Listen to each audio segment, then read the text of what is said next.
The claim made about this is that it's the oldest book in the archaeological record, the oldest book in the world, and that is a big deal. That's a humongous claim. I published an article about this a month ago, just laying it out because nobody had ever transliterated it. We're getting a lesson today on how to examine an artifact to decide whether or not what is being told to you by the experts is even true. Anytime anybody tells you that they've translated Etruscan, they're full of shit. Etruscan cannot be translated, no matter how much somebody claims they can, no matter how much authority they claimed. This is why this shit is important. This guy then announced to the media instantly that he had the bones of John the Baptist from the Bible. He might as well have announced that he found the bones of Santa Claus. There is this need to make everything in Europe come from the Orient to justify the historicity of the fables that have been given to the masses as history under the pretext of religion and scripture. I kind of approached it like a gambler and just seeing where the probabilities lined up before I make my bet.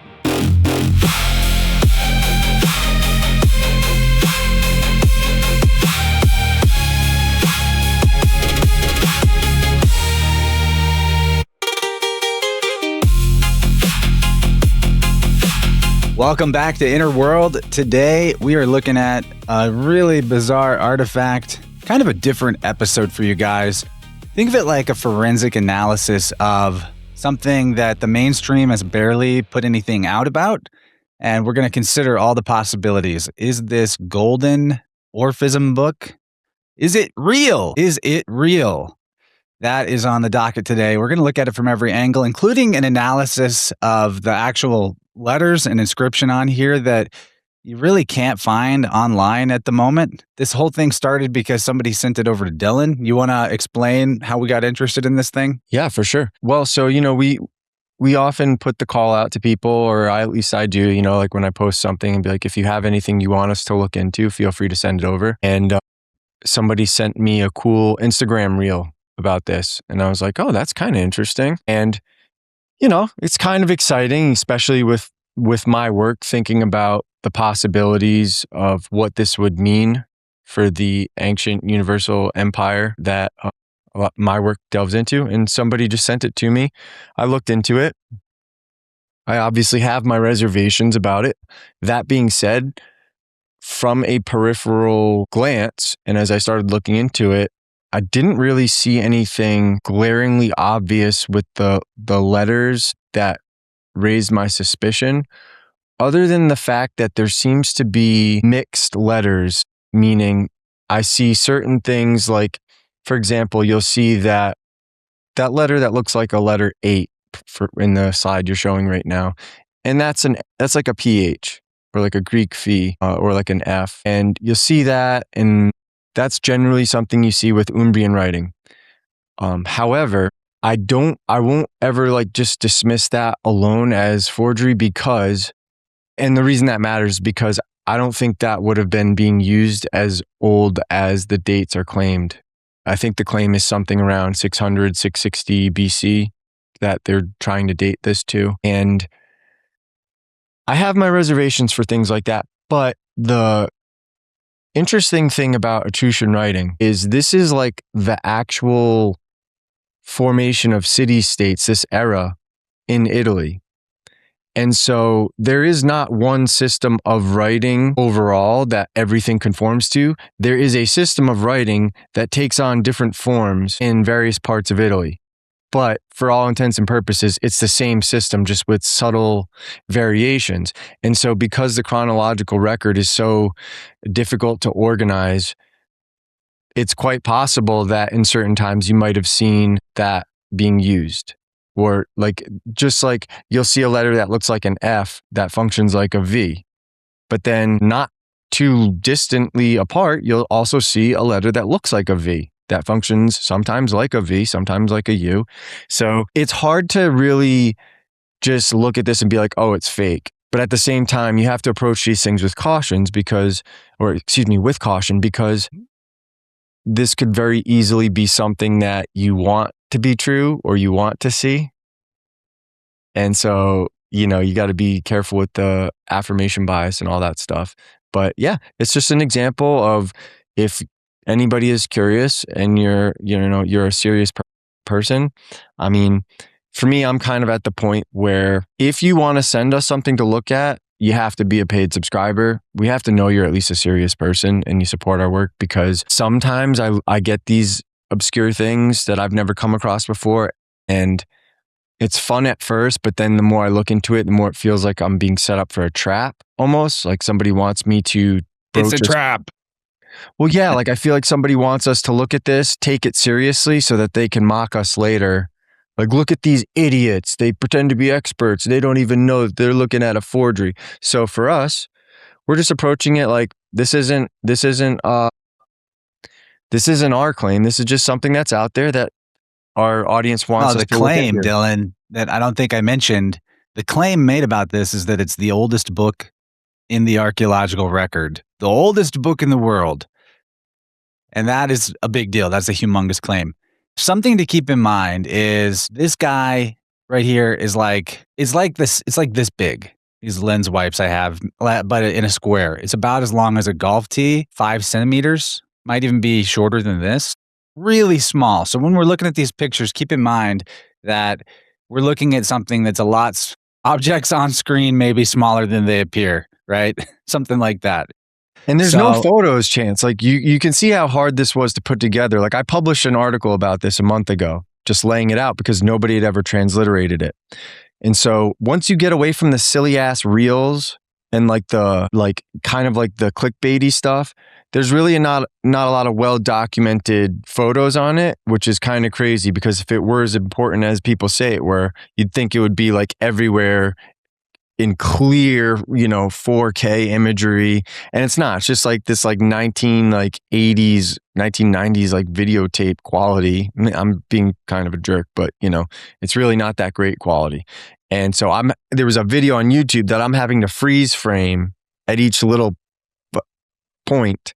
And then even what Chance is enhancing has taken those grainy images and put it through AI to kind of clean it up. Am I right? Or is that No, wrong? You're right. And because of that, some, like the images I just showed there, some of the letters are probably a little off from the cleanup process. Yes, from I noticed reality. that. So as good as your graphics are, it's not accurate in terms of like the intrusion. Like, you'll see. So just when everybody's going through it, what's more important to look at is my transliteration of it rather than the actual letters that AI produces, because they're kind of warped. It's a great example. AI is not as good as everyone thinks it is. Yeah. And maybe Chance, that's a secret to subverting AI and communicating in secret. Just learn how to use Etruscan letters because it can't read it. Well, I think I ran a few different processes through AI in my research of this to just try to catch some leads, and then looked at everything that it spit out myself with my own eyeballs. And it can kind of recognize the glyphs pretty well. It's just that some of these photos were so blurry or incomplete that it tries to just make something up to fill the gap. So we'll point that out if there's anything glaring. But for the most part, it's just these photos right here at the top that might have some errors. I think I pretty much didn't let it enhance the image anywhere else. So that those look great. Those look great. I'm talking about the ones where it's got see that? Yeah, this is where it starts to fall apart there on the right side. Yeah. And we have in the show notes, either Dylan's or mine, the transliteration notes for this thing. This is work that Dylan did a while back. Really seriously helpful legwork to transcribe the Etruscan characters. And in some cases, because of the limitations of like a Etruscan capable keyboard, you're going to see like the letter theta appears as a circle with an X through it. But on the artifact, it's just an O glyph. So keep that in mind. And we may return to these. I mean, it just looks like a lot of gibberish until we maybe examine some of these line by line more closely later on. But Dylan, if you want, this would be a cool little lesson for people in some of the Etruscan language, like bizarre elements, like it's similar to Greek that there's more than one sigma, for example. You had that section in your notes, and we could go through that a little bit. I have some images for that. I think the best thing about this project of trying to figure out whether or not the artifact was real was that I got way better at recognizing this version of the Etruscan alphabet and being able to read it. And, the thing that we should say before we start as well, before we really get into it, is that neither of us are convinced that it is authentic. As I went through this presentation, preparing my notes, researching it, I actually jumped back and forth between thinking it could be real versus thinking it's probably a forgery. So, before we make any really conclusive statements, just keep that in mind that there's good reason to be suspicious of this. So be suspicious as we look at it. But also, even if this ends up being a forgery, this is a great demonstration, first of all, on the huge prevalence of fake artifacts, especially in the Etruscan artifact genre, and also the things that mainstream historians and archaeologists would have you take for granted as their expert opinions that might actually be very dubious conclusions or possibly fraud in their own right. So we're getting a lesson today on how to examine an artifact to decide whether or not what is being told to you by the experts is even true or real. And what's interesting is that is such a key detail that you mentioned, the going back and forth, because obviously somebody created it, right? So it is craftsmanship. And the thing that is so weird about this artifact is the circumstances around it. You know what I mean? Like the circumstances are more questionable than the artifact, but because the circumstance around it is so questionable, it's hard to take it seriously. But it is cool. And one of your concerns is that the binding seems like I think in your notes you mentioned that it doesn't really correspond to anything else in the archaeological record. That is something that, while you might be correct about, it's not something that I'm like gonna cling to or anything, just because if someone's capable of making these artifacts out of gold and stuff, they're certainly capable of making bindings and all that stuff. And You can see how there's gold rings that are binding these leaves together. And that's exactly it. It's one point in the suspicious category that this is how the artifact is, or the book is bound, because I couldn't find anything else outside of modern times where a ring binding process was even a thing. So that doesn't, like Dylan said, that doesn't mean that's not like a kill shot. It's definitely fake, but it is a point. This whole thing, I kind of approached it like a gambler who was trying to count cards and put one in the column of odds are on real, one in the column odds are on fake, and just seeing where the probabilities lined up before I make my bet. And that's an excellent habit, as long as you don't hinge your whole thesis or opinion on it. The other thing is that people need to keep in mind. The reason this whole history is so muddled is because there's a serious issue with tomb robbing. There's a serious issue with a black market, and there's a serious issue with a lot of collections not being published. So there's all kinds of amazing things you can find in archaeological books by people who have access to the collections that don't exist online, images that you'll never see online. And so that's part of one of the reasons why I got sort of good at this, is because I read some of the best books on it. And when you go to search for this stuff online, it's virtually non-existent because it hasn't been thoroughly published online. Nobody takes an interest in it. And, because it's not thoroughly published, people aren't aware of it. And because people aren't aware of it, they're not taking an interest in it. So it's like this vicious cycle of secrecy. And so that's the other reason why, if you come across a unique artifact, it by virtue of it being unique doesn't mean it's fake. But, is there a technique that kind of corresponds to this? There is a technique that corresponds to this. So it seems like it's like a play on like the filigree technique, but without having access to the artifact myself, a lot of these things look like more like indentations rather than a filigree technique, which is like the beading of melted gold.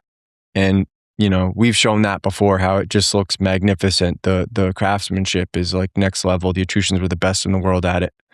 So this has a lot of things about it that are cool, but then a lot of things about it that are like, I don't know, and so if you don't know, there's no reason to make a decision on whether it's forgery or real. Well, at let's this just get moment. into the history of it for people, like Yeah, do it.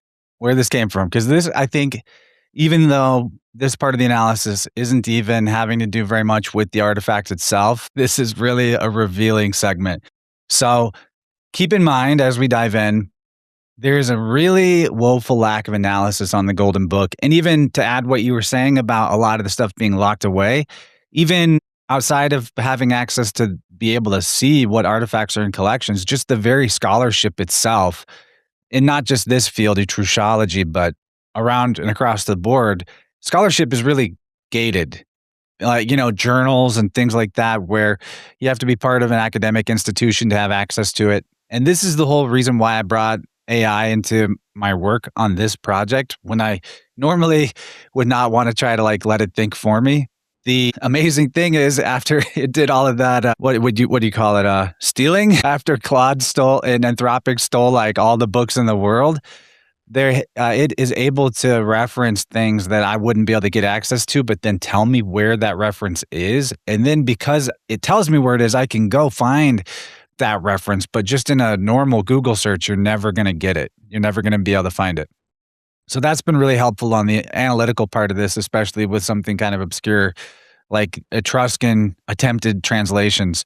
So there's a lack of stuff about this Golden Orphism book. And I think this is an interesting part of the entire conversation, is that it really demonstrates the whole dead internet thing, like the internet being not what it once was, that when you search for something, it might make it seem like there's a whole bunch of results, many, many pages, but you really can't even get past page 2 or 3 in the search results before that's the end of the line. And it's like, there's got to be more. There's got to be more than that. So let me just explain what happened. And it's probably still just like this until maybe after our episode goes up, we might get up there. That'd be nice. But if you Google search, explain the history of the Golden Etruscan Book, you're going to get results that are here's what it says. You know how it gives like a summary of the search. It says the Golden Etruscan Book, often called the Golden Orphism Book, is an incredibly rare ancient artifact that is widely considered to be the oldest multi-page bound book in the world, dating back to roughly 600 BC. Okay, so if you were just a surface level curiosity, you typed it in, what is this? You're going to get spit back to you by the Google machine. It's widely considered to be the oldest book in the world. And you might stop there. And I think that's like a serious problem with the internet, because check this. The sources that it's giving you that answer from, if you try to click on the sources where it's crafting this answer, it's a Facebook group post from a Facebook group called Archaeology and Civilizations. And then it's also, that's how bad it is. It's a Facebook group post. Okay. So you would think the search result would have you think, I should say, that the artifact is widely considered to be the oldest book in the world. In fact, it's neither widely considered to be the oldest book nor authentically dated to that century. Yes. On this episode of Archaeology and the Zesty Festers, we have the widely considered oldest book in the world. Well, can you entertain me for a minute? Could you pull up your Google, share image and do a Google search? Because when I searched this, I asked it, has anybody transliterated the Golden Orphism Book? And it said nobody in the world had. Could you just type that to see if it's still like that, or if it says that, if that's just, because one of the things the audience should know is I also think we get different search engine results based on our area. And that's just a suspicion, because Chance got access to a bunch of stuff that wasn't there, that I might not have even written an article on this to begin with had I seen some of the things that Chance found. Hey, look, there's the Archaeology and Civilizations Facebook group. Oh, yeah. That's what I'm talking about. Well, so my article is not even in the top 3 pages on this subject, yet if you look at my article, I am the only one in the world that has transliterated this and made it accessible online for English or Latin letter reading people. So That in itself is probably the tell. The fact that nobody else has done it. It's probably, that would be a huge thing for me to be like, yeah, it's not serious. But, we're going to look at it like it's serious because, we just want to show people that we are open to look at your nonsense.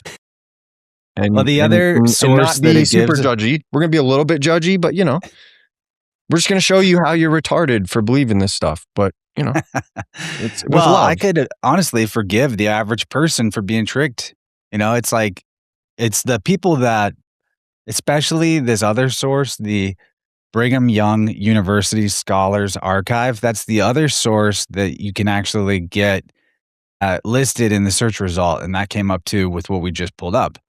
So it's from this journal from BYU. That's a Mormon college, by the way.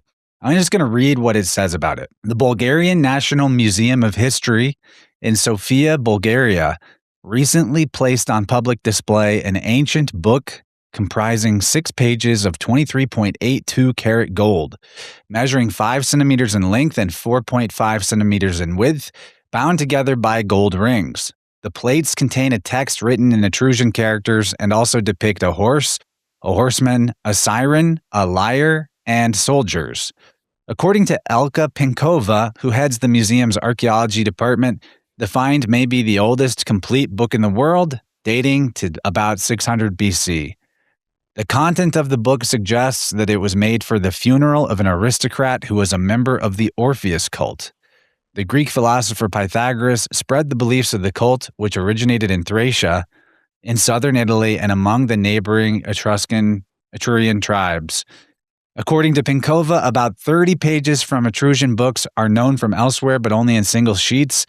The Bulgarian find is the only complete version. Here's where it gets good. An 87-year-old Bulgarian man from Macedonia who wishes to remain anonymous donated the book to the museum. He had discovered the treasure in a tomb, unearthed 60 years ago. That'd be like 80 years ago now, when he was a soldier working on the construction of a canal along the Struma River in southwestern Bulgaria. According to Bozhidar Dimitrov, director of the museum, the find has been authenticated by experts in Sofia and London. Bulgarian professor Vladimir Georgiev is working on a translation of the text. Oh boy. So let me ask you something. What do experts in London and Sofia have to do with ancient Italian? And this is the problem, is everybody... And Thracia, by the way, Thracia is Bulgaria would have been part of Thrace or Thracia. So people understand what's being said there.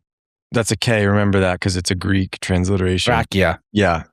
Also, that's the other thing, they say it's a Thracian artifact, right? Why is it ancient Italian then?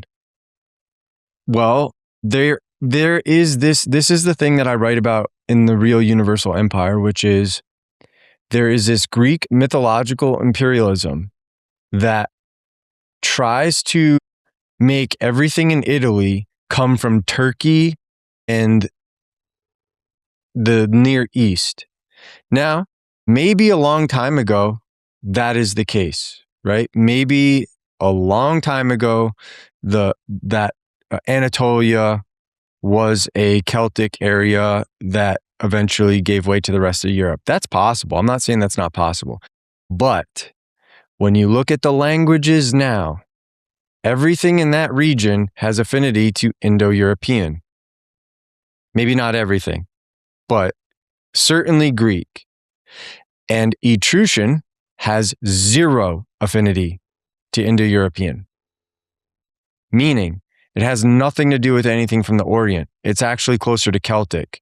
And I think the key to translating them, both of them, all the ancient languages of Italy, will be to look at it from a Celtic mindset, which is why I kind of implored people in who still are connected to like the ancient Irish and Scots and all that stuff in Cornwall to maybe look at their languages, or even the Armorican in northwest France, and even the Basque.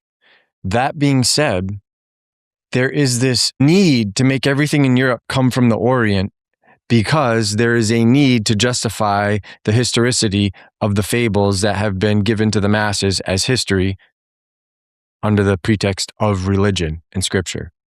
And this is why this shit is important.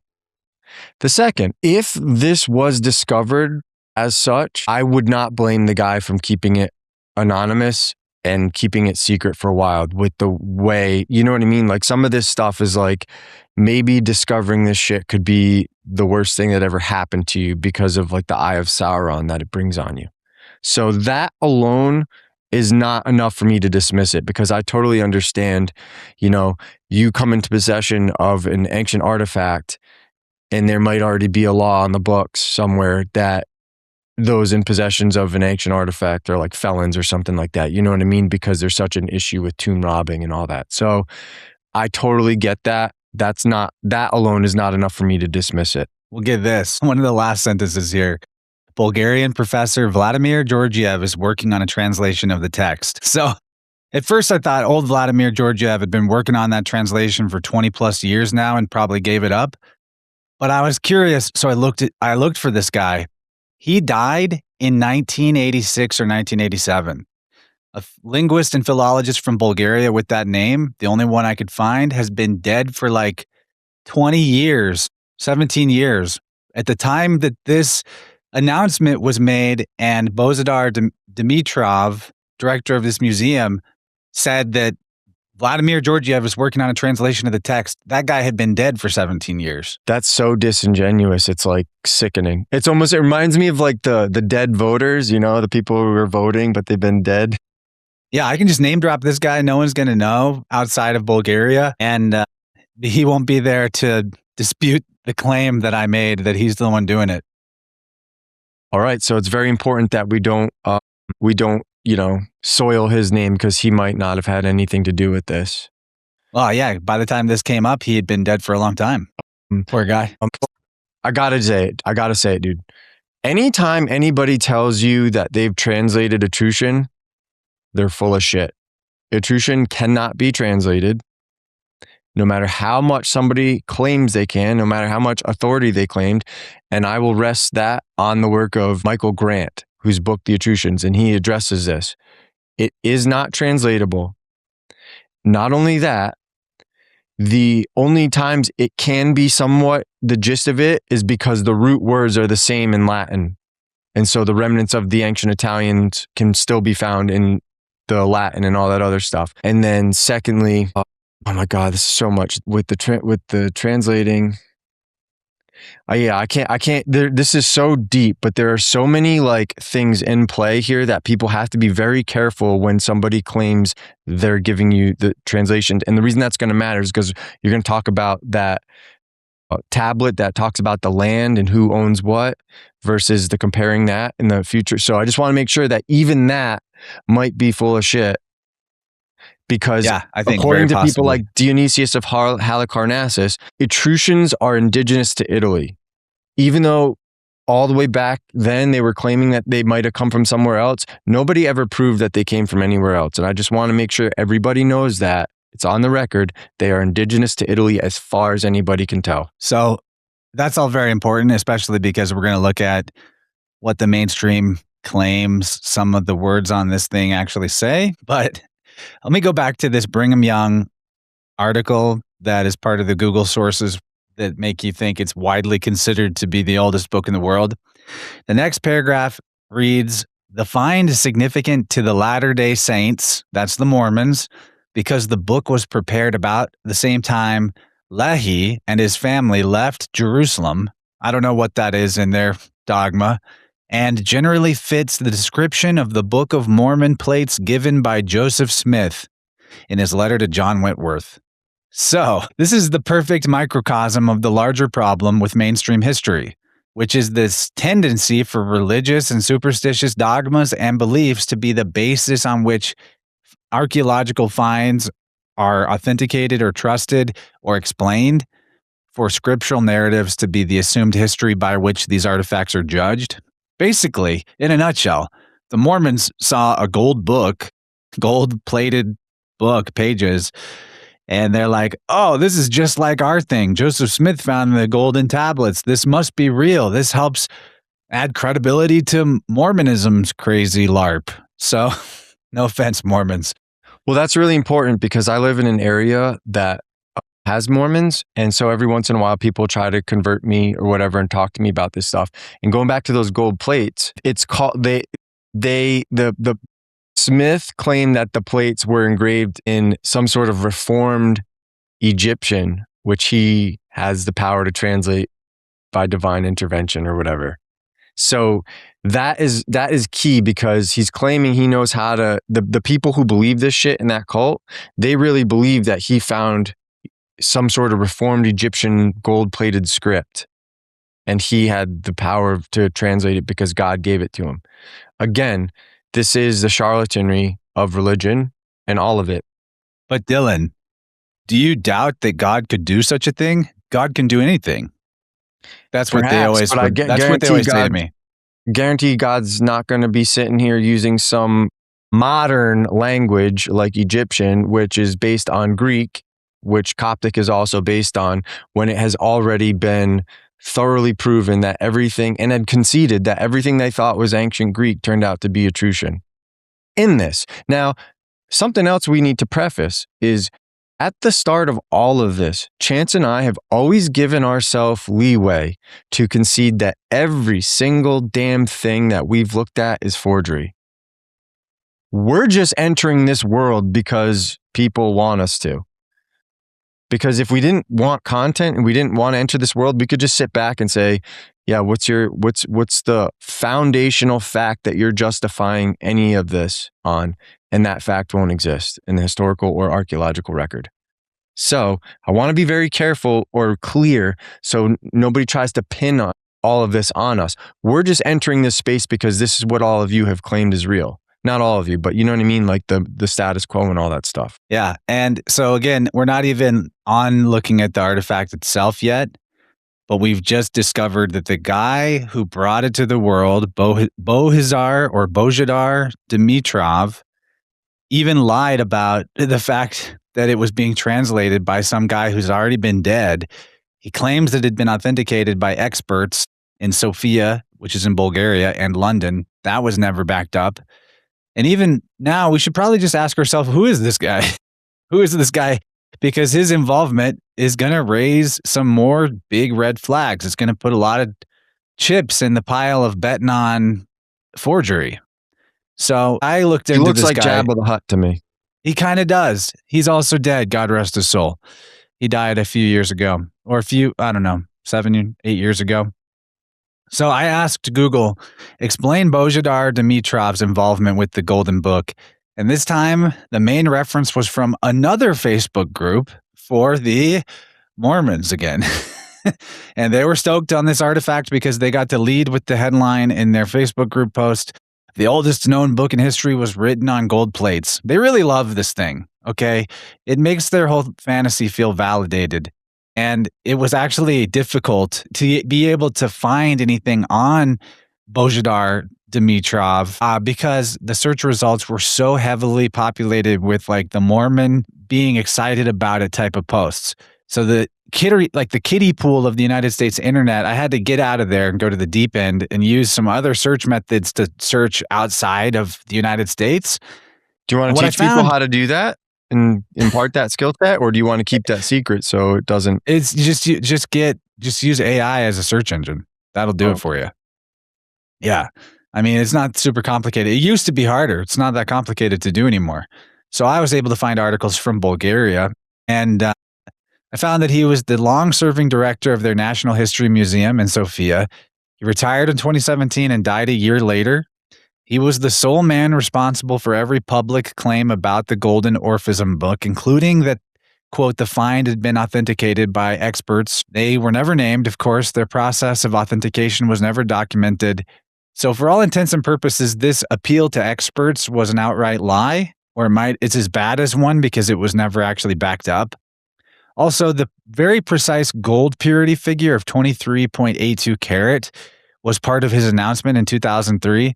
There was no published methodology for how they obtained that number, that very specific purity number. And it's been 23 years since then. The museum has had it ever since 2003.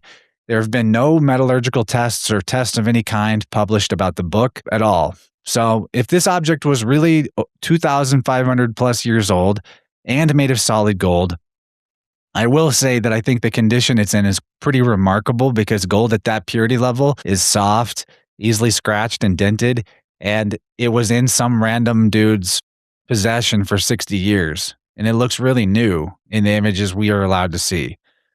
All of that is enough to discredit the artifact entirely, in my opinion. And also, according to mainstream archaeologists, the whole anonymous donor with a broken chain of custody for 60 years, that is considered to be a major red flag because, at the very least, even if something in other methods could be found out to be real, if you don't know where it was found, who, like how it was excavated, what other artifacts were with it, the sediment layer that it was part of for analysis, all of that stuff is really important to have in place in order to be able to use an artifact as something to anchor some like our knowledge of history. Right. So if some guy found it decades ago and we don't even know who it was or where it came from, it was around the Struma River or something, like that just doesn't cut it. And it's a very legitimate reason why I think there's not a lot on the Golden Book from the mainstream just because of that alone. Why touch something that you can't actually make any claims about because there's too much missing information, right? Like that's a huge problem. This is what I want to keep harping on, and I'm going to push back, is yes, I agree with you. And yes, it's frustrating, but that is like the major portion of the Etruscan artifacts have this problem. And this is a problem with poor countries because nobody's going to put like this provenance, and this takes a backseat to survival is what I'm trying to say. And when you come from a poor country and you can make a shitload of money by selling artifacts on the black market, you're going to take that opportunity. You're also going to get a bunch of people who realize, oh, there's a significant amount of tourism and foreigners that are interested in this stuff. And we could maybe create some of this stuff and sell it to them if we can duplicate it. Or we can, just in the 1700s, people were creating mummies, and actually specifically Jews. Jews were known for creating mummies out of people who died on the roads to Egypt and selling it to people as ancient. It was like a whole industry. So you see all these pictures of people selling mummies. Man, Jews have serious mummy issues. But that's in I've shared those accounts on my Substack of where you'll see these people writing about this from the time that it's actually occurring in. So there's always going to be an issue with forgery and selling artifacts to make money and not giving a damn about truth or any of that stuff, because that's a luxury. That's a luxury for us. The fact that we don't have to survive every day based, just basic level survival. We can actually focus on this stuff, where in these poor countries, that's not the case. And so there's that to be mindful of. And then there was something else I wanted to touch on. Of course, you're right about that. The broken provenance itself is not evidence of a forgery, but a lot of forgeries come from that kind of circumstance because they don't have any, it didn't come from anywhere. So they have to make up a story about this is why we don't have the location or knowledge about where it was dug. So it's not evidence of a forgery, but forgeries are done that way often. It's also possible that, let's just entertain the fact that this were a real artifact. It might have been stolen from somebody who got access to a tomb in Italy. Then they have to bring it back to that country, create the story that they found it there, so it belongs to that country. You know what I mean? Like, there's so many different options for this. But the other thing I also want to touch or support your case was with the gold thing. I don't know. I know nowadays it's not a very popular trade, but I come from a family who is involved with casting. So I personally have melted metal, whether it's, gold, silver, all that stuff. I personally didn't touch the expensive stuff because I was just a little kid, but like my grandfather owned or rented out factories in Oneyville, Providence, Rhode Island. And I've seen so my dad is an incredible craftsman. And the way you do it is you create the mold and then you smelt the metal and then you pour the hot metal, it looks like liquid, into the mold. Then you seal it and you let it dry, and then it comes out and you have a coin. And then from there, you can do all kinds of things to make the coin look ancient or, you know what I mean? So even coins are not 100% reliable. They're just something that if you can guarantee that they were found in the archaeological dig, then they're probably supporting the case of what it is. But if somebody's pretending they found some ancient site in the Bible or Troy or whatever, you can see why they would be incentivized to create coins that correspond to that. You know what I mean? And now they have a huge tourist, but they don't realize the damage they're doing to people who want to get the truth about the nature of our reality and our history as a species. So there's that to be said. Gold artifacts are easy to forge unless they're super complicated, like these filigree techniques or something like that, you know? But if it's just something that can be carved and melted and put in and like cast, that's a big problem. So one more thing we need to talk about with Bozhidar. Okay, you can see it on the slide here, but this is the wildest thing. Because if this record is real about what he's been involved with, then this dude was a serial liar who made sensational announcements about archaeological finds before any evidence or analysis could be established, and he did it more than once. What happened 7 years after the Golden Book in 2010 was that he found, or someone brought to him, bones that were found in a reliquary urn on the small island of Sveti Ivan off of Sozopol. So this guy then, Dimitrov, announced to the media instantly that he had the bones of John the Baptist from the Bible, St. John the Baptist. And he even said that the bones would make Sozopol a second Jerusalem.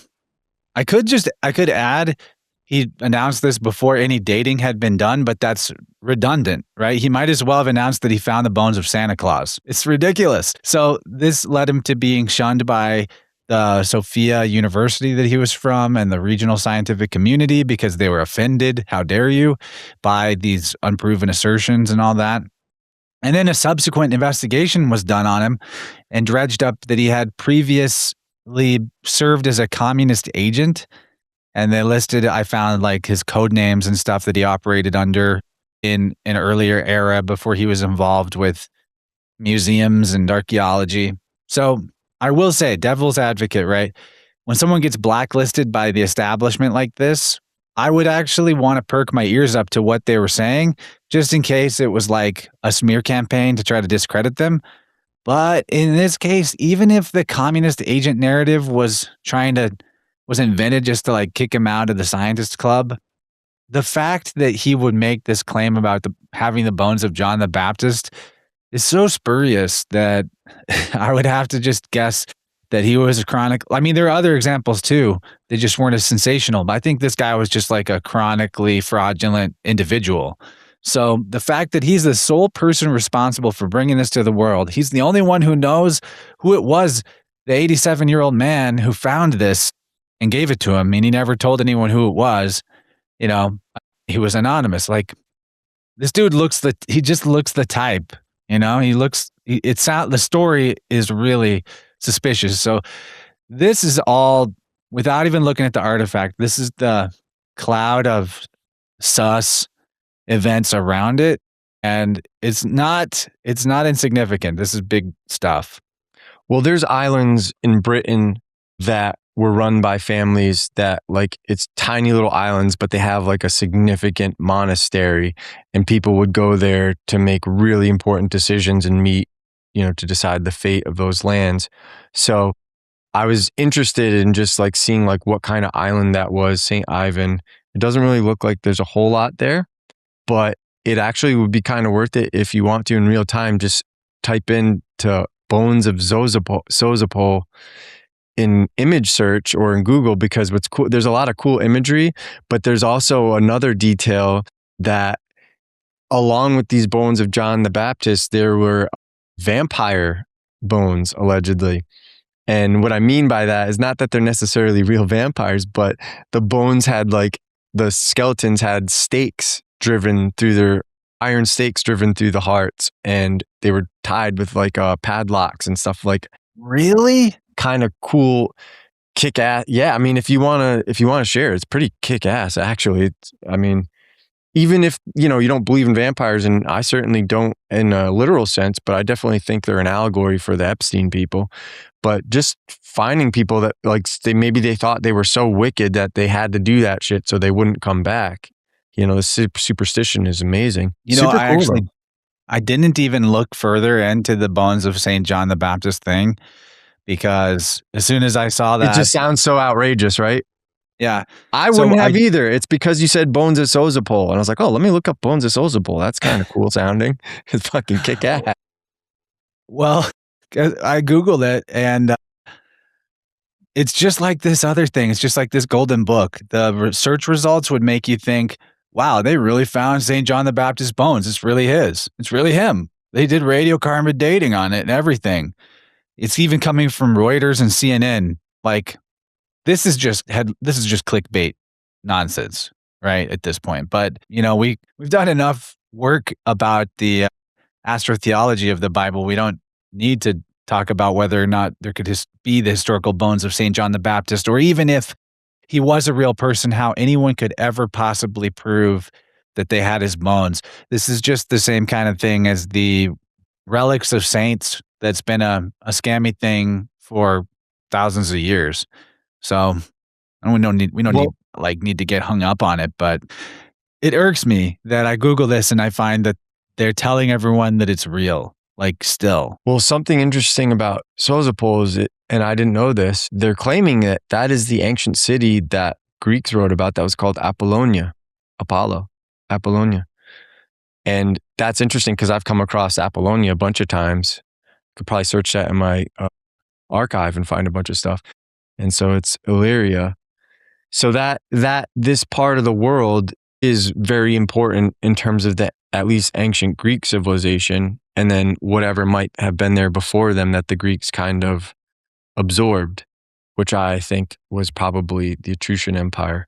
But that's the danger of this artifact is almost too good to be true to support my thesis if everything is correct. But I don't want to get excited, and I'm not because there's so much weird shit around it. I don't think it's an authentic artifact, but I'm willing to entertain it and just see what we find. But I think that's pretty cool, worth looking up just for entertainment, even if it's Yeah. So in the next little segment, before we get into a full-on analysis of the Golden Book and the actual writing on it, I just wanted to address what I call the return on investment of forging artifacts, because when I first started, this is like your wake up, huh? This is like a big deal for you, huh? Yeah, this is the first time I've ever really deeply scrutinized an artifact like this, and I was lost in the sauce for 2 weeks. Yeah, dude, it was a serious wake up call. It's like inverse forgeries now, where you're just gonna start creating your own artifacts and get rich.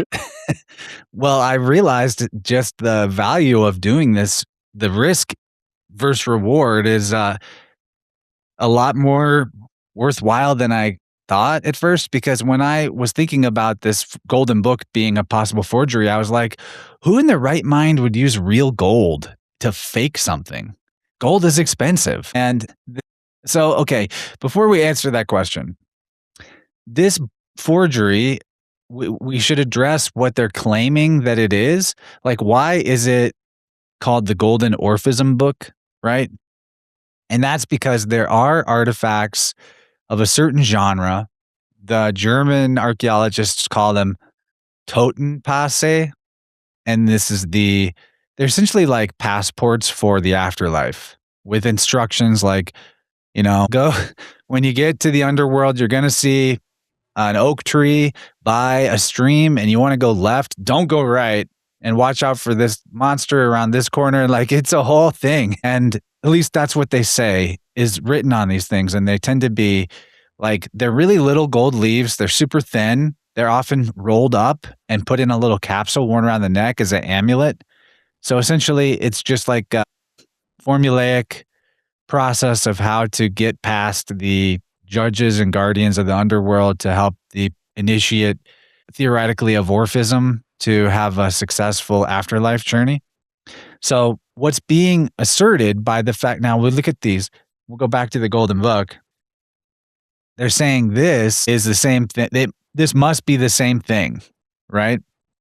It's the closest artifact that they can match it to, but none of the golden leaves of Passe are bound. They tend to look like these. They're little tablets that are rolled up and small and thin. So, that's something to keep in mind. This is the whole reason they're saying it's an Orphic book. Has nothing to do with what's actually written on it, because that's not something anybody could determine what it actually says. And before I get 2 points about the Golden Orphism, so they call it the Golden Orphism Book, whatever that artifact is. I transliterated it, and nothing that I could see online had anything about the alleged Etruscan name of Orpheus, which is Urfi. Now, I'm not saying that that's for sure. I'm just saying I didn't see anything on that. But I also think in that video that I screenshotted to get these, I think it wasn't the whole thing. So I think there might be like 6 pages and maybe 4 or 5 of them were visible in that video. So I don't want to say it's not, it's like I think outrageous. The 6th page is just the cover page. Okay. Well, whatever it is, Chance, I didn't see anything about the Orphic tradition or anything that would indicate. So I don't know where that in itself is a red flag. I did find a word for tomb that I think is a strong candidate to actually mean like a tomb, but we'll get to that. That itself is not necessarily, proof of anything, but it's interesting because it connects to some of our other recent work. So forging something out of real gold to me seemed like expensive. It was risky, something I would never think of doing, but I guess I'm not like a criminal in my psychology. Remember though, this thing is only about 100 grams. It's about the length and width of a golf tee, 5 centimeters. That's in American, because we don't use metric, we're talking about 3.5 ounces of gold. So it's not actually that much. It is very light. And the gold prices in 2003 were nothing like they are right now. I actually looked into this because this was brought to the world in 2003. It turns out that at the highest price for gold in 2003, giving it, the benefit of the doubt, the highest possible price at that year, the whole artifact, its weight in gold would be around $1,100. And if it was actually the gold was acquired in 2003, before 2003, like in 2002, 2001, and not at a high point, potentially, this thing cost less than $1,000 in gold. Back then, about $2,000 our purchasing power today, about 2,500 or so. Yeah. So overall, actually kind of inexpensive if you have the means for that. But that, of course, assumes that the object actually is gold, because that's never been established. Oh, I didn't put this slide in. Okay. I'll just know what else? It's also important to broach the subject that you contacted that museum to see if they could offer high resolution images of the artifact and got no response, correct? Yeah, I emailed them in English and in Bulgarian. Got nothing. So my guess is these are just not behaviors of people who, I'm getting a very like New York City selling fake shit, pretending it's real vibe. So I was like, okay, is there a precedent for the object actually being gold?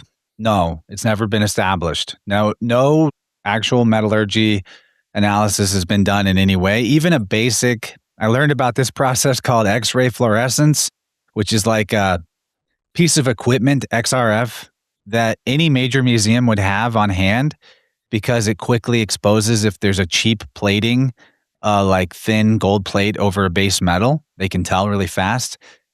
And of course, none of that has been established. So we don't even know if it's really 23.82 karat gold. That's not documented in any way. It could just be a thin plate of gold. Even still, that's not even important. What's important is that I found examples of forgers, and I think there's so many more, but I just wanted to share like a funny one, where they use genuine, like old ancient materials or expensive materials to try to pull off a deception. This is the funniest one, okay? Let me bring the screen share back up. We're looking at a piece of ancient parchment with papyrus with some lettering on it. This is called the Gospel of Jesus' Wife. In 2012, a Harvard professor presented a previously unknown document that made the rounds in the press as the Gospel of Jesus' wife. And it was infamous for a moment in time because it supported a heretic narrative about Jesus. In this papyrus, he's apparently, it says something about Jesus talking to his wife. So everyone's like, oh my God, Jesus was really married. Now, keep in mind, this is a business card-sized piece of papyrus. Testing was done on it and revealed that the papyrus was authentically old, dating back to the 7th or 9th century, they thought, but the ink was modern. So forgers apparently do this all the time. They'll get ancient papyrus scraps from blank pieces or mummy wrappings, or they'll cut it from some kind of scavenged ancient document and just cut off a chunk of it. And then they try to attempt to mimic the ancient ink style, the ancient calligraphy style. But why this case is so funny is because the origin of this Gospel of Jesus' wife forgery, who gave it to the Harvard professor, mind you, this is Harvard. She accepted it and put it out there like, look what I have. It's real. Okay. His name was Walter Fritz of Florida. And he is described as a failed scholar and shady businessman who at the time of giving this artifact to the Harvard professor had most recently turned to producing pornography starring his wife of the hot wife genre. I'm not even kidding. No, my God. This is the zesty degenerate. fester. So no wonder he wanted to forge something about the Gospel of Jesus' wife. He's like really into The that shit. cuckery is strong with this one. Oh my God. And I honestly, it looks like the guy did it intentionally to get caught, just as like an FU to the academic establishment, because he didn't make it as an academic and had to switch to hot wife stuff, I guess, or he felt like he had to. It's crazy. Okay. Well, but before any analysis was done, this had already made it across all the headlines in the country. Ancient papyrus found Jesus had a wife, right? And you never see the retraction later. They just put this out there, they get the clicks. that's how this whole industry of blackmail and slander, because the media is a tool and certain people do control it and they use it as a weapon. And it's like, you always see this with the fake accusations where it's like whenever somebody was like, we just saw it in Kentucky with Thomas Massey, all these crazy accusations, right as he's about to run for re-election, boom, they put it out. Even if it comes out as it's fake, it doesn't matter because it served its purpose. And even if they have to pay for a little bit of money for being sued, it doesn't matter because it served its function, which is to get him out of here. But I sent you something in the studio chat, and I would love for you in the free hour to just pull this up. It's from the Met. And I actually want to take this opportunity to like thank and, just to tell people who work at like the British Museum, the Met, like these are real museums that when there's an artifact, look how you can zoom in. Click on that. Look at how far you can zoom in. You know what I mean? Like this is somebody who's not afraid of scrutiny. This is somebody who's actually like, yeah, these are real artifacts and they're on display. And if you can't make it, well, guess what? You can at least go look at it online and zoom in and see, you know what I mean? Like, and so I just want to like express my gratitude and shout out because I don't do that enough. And so for the Met, thank you, British Museum. Like there's a lot of great museums. This Sofia National Museum in Bulgaria, I got a real bad feeling about you people. I think you're charlatans and I think you're a con artist. I think that's pretty fair at this point to say. It's pretty fair. That is a beautiful piece right there too. Really awesome. Well, isn't it so nice how they're that nice to like put it up there so you don't at least like maybe, And look how high res. Like I'm zoomed in this far. Perfect detail. That's awesome. And I just wanted to put that out there. Like, so for people who want to make excuses for why they can't do this in the modern age, it's crazy. I'd actually like to see this with every artifact. Imagine if we had an archive that had like 24/7 cameras. So at any point you could just go and like check it out yourself. That'd be amazing. That would be amazing. There's no reason why in modern times that would be impossible either. So here's the real answer to the question. The return on investment is the answer to why would you forge this thing with real gold. When I looked into this, I found a 2024 Christie's auction, which is where these like rich and powerful people buy and trade and auction off these old artifacts. an Etruscan bronze figure, a little bronze figurine, not gold, mind you, just bronze. It sold for almost $400,000 2 years ago. So this is nothing nearly as sensational as the oldest book in the world. If that was real, if they had pulled this off, it would theoretically be priceless and easily sold to the right museum or collector for millions and millions of dollars. So what this is a lesson about be suspicious of any artifacts that are connected to some sort of big headline, like the Gospel of Jesus' Wife, the oldest book in the world. If there's a dramatic claim made like that and the provenance is weak, there's almost no way.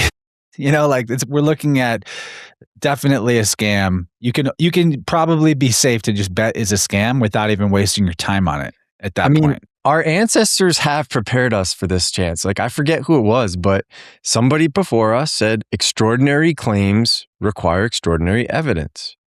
Whoever that was, that's a great quote. And it sounds kind of idiomatic or not idiomatic, but it sounds like it's Carl Sagan, bro. Cliche. Yeah. Like, he told us, Carl Sagan, he taught us that.